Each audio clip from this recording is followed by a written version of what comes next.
മാനത്ത് പറക്കണ മീനേ. Hello friends, എല്ലാവർക്കും ഒരു അടിപൊളി ട്രാവൽ വ്ലോഗിലേക്ക് സ്വാഗതം.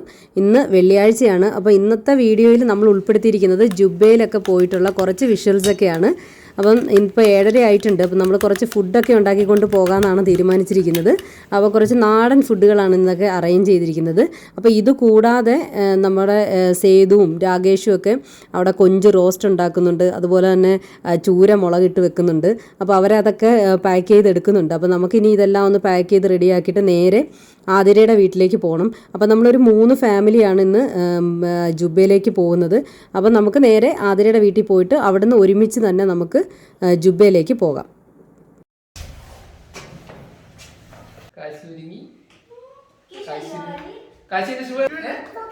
കൃഷ്ണപ്രിയ എന്തേ? കൃഷ്ണപ്രിയ അങ്ങനെ നമ്മൾ ജുബയിലേക്കുള്ള യാത്ര ആരംഭിച്ചിരിക്കുകയാണ്. ഇപ്പം 10:30 ആയിട്ടുണ്ട് സമയം. അപ്പം ഇവിടുന്ന് ഒരു 100 കിലോമീറ്ററാണ് ട്രാവലിംഗ് ഉള്ളത്.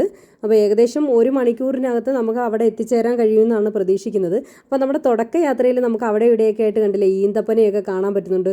കുറച്ച് മരങ്ങളൊക്കെ നമുക്ക് കാണാൻ പറ്റുന്നുണ്ട്. അത്യാവശ്യം ഒരു പച്ചപ്പൊക്കെ ഉണ്ട്. നമ്മുടെ യാത്രയുടെ തുടക്ക സമയത്ത് കാണുന്ന ഈ പച്ചപ്പ് കഴിഞ്ഞാൽ ഇനി അങ്ങോട്ട് മലനിരകളും മരുഭൂമികളും ഒക്കെയാണ്. അങ്ങനെ നമ്മൾ പോകുന്ന വഴിക്ക് അൽസൈഫ് പെട്രോൾ പമ്പിൽ കയറി പെട്രോളൊക്കെ അടിച്ചു.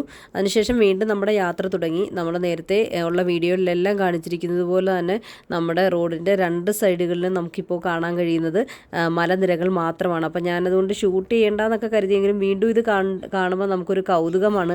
അതുപോലെ തന്നെ ശരിക്കും ഒരു അത്ഭുതം തന്നെയാണ് ഈ നോക്കത്താ ദൂരത്തോളം കിടക്കുന്ന നമ്മുടെ ഈ ഒരു മലനിരകൾ കണ്ടു കഴിഞ്ഞ് കഴിഞ്ഞാൽ ശരിക്കും പറഞ്ഞാൽ ഒന്ന് വീഡിയോ എടുത്തു പോവും. അങ്ങനെ അത് കഴിഞ്ഞു. ഇനിയിപ്പോൾ നമ്മൾ ആ ഒരു മലനിരകളെല്ലാം കഴിഞ്ഞിട്ട് പിന്നെ അടുത്തത് മരുഭൂമിയിലേക്കാണ് കയറുന്നത്. അപ്പം റോഡിൻ്റെ 2 സൈഡിലും നമുക്ക് കാണാൻ കഴിയുന്നത് മരുഭൂമിയാണ്. അങ്ങനെ കുറേ ദൂരം യാത്ര ചെയ്ത് നമ്മൾ ജുബ്ബയുടെ ബോർഡറിൽ എത്തിയിട്ടുണ്ട്. അപ്പോൾ അവിടെ ഇറങ്ങി നമ്മുടെ ജുബ്ബ എന്നൊക്കെ എഴുതി വെച്ചിരിക്കുന്ന വളരെ നല്ല ഭംഗിയുള്ള ആ ഒരു ലെറ്ററൊക്കെ കണ്ടപ്പോഴത്തേക്ക് നമ്മൾ അവിടെ ഇറങ്ങി കുറച്ച് ഫോട്ടോഷൂട്ടൊക്കെ ചെയ്തു, വീഡിയോസൊക്കെ എടുത്തു. അപ്പോൾ നമ്മുടെ ഇന്നത്തെ ഈ ഒരു ട്രിപ്പിൽ നമ്മൾ 3 സ്ഥലങ്ങളാണ് കാണാനായിട്ട് ഉദ്ദേശിച്ചിട്ടുള്ളത്. ഒന്ന് ഹെറിറ്റേജ് മ്യൂസിയം ഉണ്ട്, പിന്നെ ഉള്ളത് റോക്ക് ആർട്ടിൻ്റെ ഒരു സ്ഥലമുണ്ട്, അത് കഴിഞ്ഞിട്ട് നമുക്ക് സൺസെറ്റ് കാണാൻ പറ്റുന്ന ഒരു സ്ഥലവും കൂടിയുണ്ട്. അങ്ങനെ 3 പോകണമെന്നാണ് നമ്മൾ ഉദ്ദേശിച്ചിട്ടുള്ളത്. അപ്പം ഈ ഒരു വ്ളോഗിൽ നമ്മൾ ഇന്ന് ഹെറിറ്റേജ് മ്യൂസിയം മാത്രമേ ഉൾപ്പെടുത്തിയിട്ടുള്ളൂ. അതിനുശേഷം നമുക്ക് നെക്സ്റ്റ് വീഡിയോയിൽ നമ്മുടെ റോക്ക് ആർട്ടിൻ്റെ വീഡിയോ നമ്മൾ അപ്ലോഡ് ചെയ്യുന്നതായിരിക്കും. അങ്ങനെ കുറേ ദൂരം നമ്മൾ പോയതിന് ശേഷം നമ്മൾ അങ്ങനെ നമ്മുടെ ഹെറിറ്റേജ് മ്യൂസിയത്തിലേക്ക് അടുത്തുകൊണ്ടിരിക്കുകയാണ്. അങ്ങനെ നമ്മളവിടെ അകത്തേക്ക് ചെന്നപ്പം തന്നെ നമ്മുടെ ആ ഒരു സ്ഥാപനത്തിലെ സൗദി സ്റ്റാഫുകളൊക്കെ നല്ല രീതിയിൽ നമ്മളെ വെൽക്കം ചെയ്തു.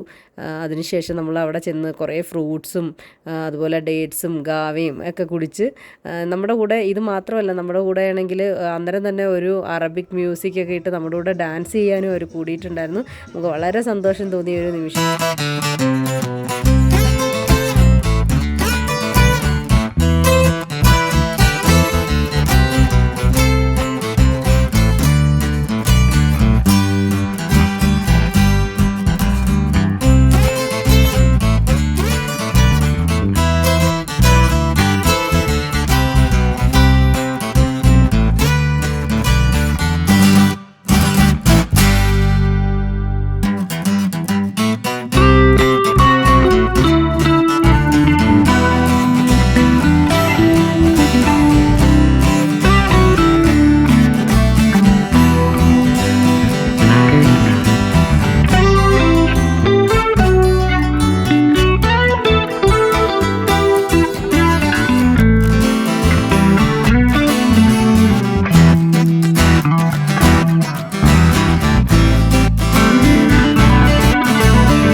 ഈ ഒരു മ്യൂസിയത്തിൽ നമ്മുടെ പഴമയെ തൊട്ടുണർത്തുന്ന ഒട്ടനവധി കാര്യങ്ങൾ അവർ അറേഞ്ച് ചെയ്തിട്ടുണ്ടെങ്കിലും ഈ ആഴമേറിയ കിണറിൽ നിന്ന് 2 ഒട്ടകത്തെ ഉപയോഗിച്ചിട്ട് വെള്ളം എടുക്കുന്ന പഴമക്കാരുടെ രീതി ഇപ്പോഴും അതുപോലെ തന്നെ കാണിച്ചിരിക്കുന്നത് വളരെ ഒരു രസകരമായിട്ട് തന്നെ നമുക്ക് തോന്നിയിട്ടുണ്ടായിരുന്നു. പിന്നെ കുറേയധികം സ്ഥലങ്ങൾ, നമ്മുടെ നാട്ടിലെ തെങ്ങുംതോപ്പുകൾ പോലെയുള്ള സ്ഥലങ്ങൾ, പനയുടെ ഓലകളാൽ തീർത്ത വിശ്രമ കേന്ദ്രങ്ങൾ, ഇതൊക്കെ നമുക്ക് വളരെ നല്ലൊരു ഒരു കംഫർട്ടബിൾ ആയിട്ടുള്ള ഒരു എൻവയോൺമെൻറ്റും കൂടെ തരുന്നുണ്ടായിരുന്നു. അതുപോലെ തന്നെ ഇപ്പം നമ്മൾ ഈ കാണുന്ന കെട്ടിടങ്ങൾ പോലെയുള്ള പണ്ടത്തെ മഡ് ഹൗസുകൾ, അതായത് നമ്മുടെ ആ ഒരു മണ്ണും അതുപോലെ തന്നെ പനയോലകളും ഒക്കെ കുഴച്ച് നന്നായിട്ട് നല്ല സ്ട്രോങ് ആയിട്ട് വാർത്തെടുത്തിരിക്കുന്ന കെട്ടിടങ്ങളാണ് നമ്മളിപ്പം കാണുന്നത്. അപ്പം ഇതിൻ്റെയൊക്കെ ആ ഒരു ഭിത്തി എന്ന് പറഞ്ഞു കഴിഞ്ഞാൽ നമ്മുടെ നല്ല സിമെൻറ്റ് തേച്ചതുപോലെ ഇരിക്കും. അപ്പോൾ ആ ഒരു മഡ് ഹൗസ് ഇവിടുത്തെ ഒരു വലിയ പ്രത്യേകത തന്നെയാണ്. അതുപോലെ തന്നെ നമുക്ക് ഇവിടെ 2-3-4 റൂമുകളായിട്ട് നമ്മുടെ പഴയ സാധനങ്ങളൊക്കെ ശേഖരിച്ച് വെച്ചിട്ടുണ്ടായിരുന്നു. ഇതിൻ്റെ ഇതിൻ്റെ ഉള്ളിലേക്ക് കയറുമ്പം പണ്ട് അവരുപയോഗിച്ചിരുന്ന ഒട്ടനവധി സാധനങ്ങൾ ഒക്കെ അതുപോലെ തന്നെ ഇവിടെ നമുക്ക് കാണാനായിട്ട് കഴിയുന്നുണ്ടായിരുന്നു.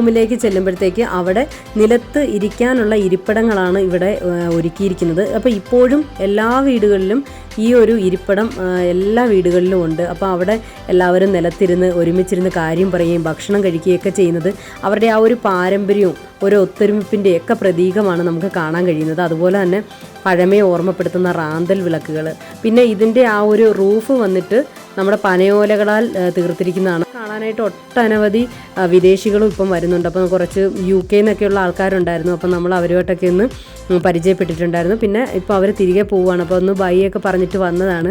ഇനിയിപ്പോൾ നമുക്ക് ഭക്ഷണം കഴിക്കാനായിട്ട് പോകാം. ഇപ്പോൾ ഏകദേശം 2 മണിയായിട്ടുണ്ട്. ഇനി നമുക്ക് ഈ ഡൈനിങ് റൂമൊന്ന് കണ്ടിട്ട് വരാം. അപ്പോൾ അതിൻ്റെ ആ ഒരു വാതിലൊക്കെ കണ്ടില്ലേ, പഴയ രീതിയിലുള്ള വാതിലുകളൊക്കെയാണ് ആ ഒരു ഡൈനിങ് റൂമിനുള്ളത്.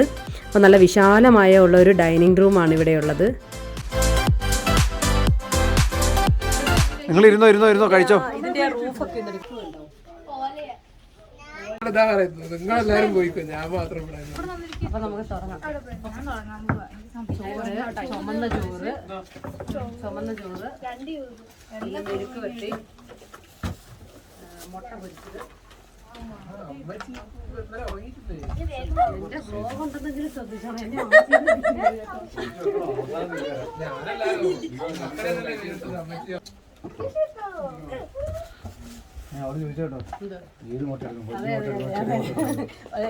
വൈഫ് വലിയ മുട്ട ഇട്ട് കഴിഞ്ഞാൽ ഹസ്ബൻഡിന് ചെറിയ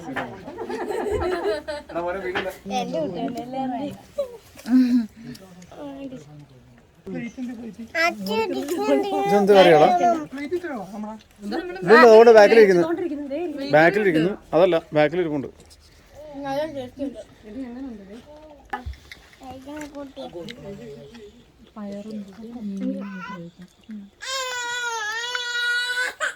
മീൻകറി വേണോ? വലിയ കഷ്ണം എല്ലാം ഭാര്യക്ക് ഇട്ട് കൊടുത്തു. ഇല്ല, ഞാനെടുത്തോളാം.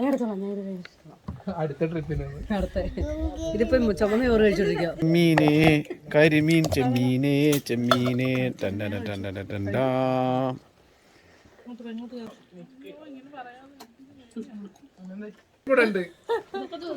ഇതിപ്പോ തീരില്ല തോന്നുന്നു. പക്ഷെ രസമല്ലേ നമുക്ക് ഇങ്ങനെ ചോറും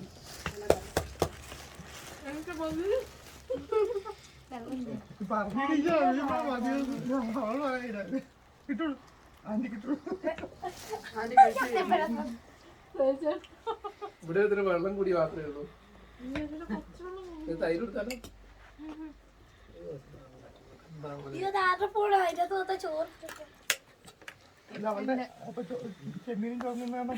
മറന്നുപോയി. വീട്ടിൽ മമ്മി, പുറത്തിറങ്ങുമ്പോ അമ്മച്ചി അല്ലേ? എന്നെ വീട്ടിൽ മമ്മി എന്നാ വിളിക്കുന്നത്. എന്നിട്ട് ഇവിടെ അമ്മച്ചി.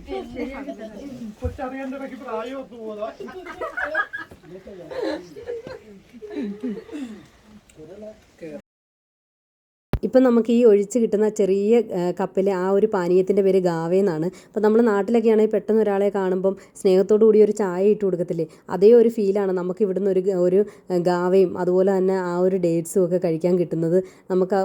നമുക്കൊരു സന്തോഷം തന്നെയാണ്. അപ്പം ഇന്നത്തെ ഈ ഒരു വ്ളോഗ് ഇവിടെ അവസാനിക്കുകയാണ്. ഈവനിങ് ആയി, നമ്മൾ ഗാവയും ഡേറ്റ്സും ഒക്കെ കഴിച്ച് നമ്മളിന്ന് ഇവിടുന്ന് തിരികെ പോകാൻ പോവുകയാണ്. അപ്പോൾ നിങ്ങൾക്ക് എല്ലാവർക്കും വ്ളോഗ് ഇഷ്ടപ്പെട്ടു എന്ന് കരുതുന്നു. സപ്പോർട്ട് ചെയ്യാൻ മറക്കരുത്. Thanks for watching.